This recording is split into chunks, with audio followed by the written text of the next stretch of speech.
talking about the reverberation, which is the basis of creation and creator. If you hear that, tears of love and joy will flow from you.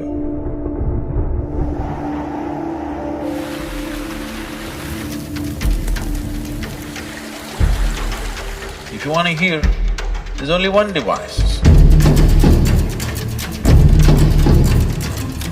It is this body. Because if the receptivity is there, your ability to hear that can be so greatly enhanced. Whatever happens will be perceived.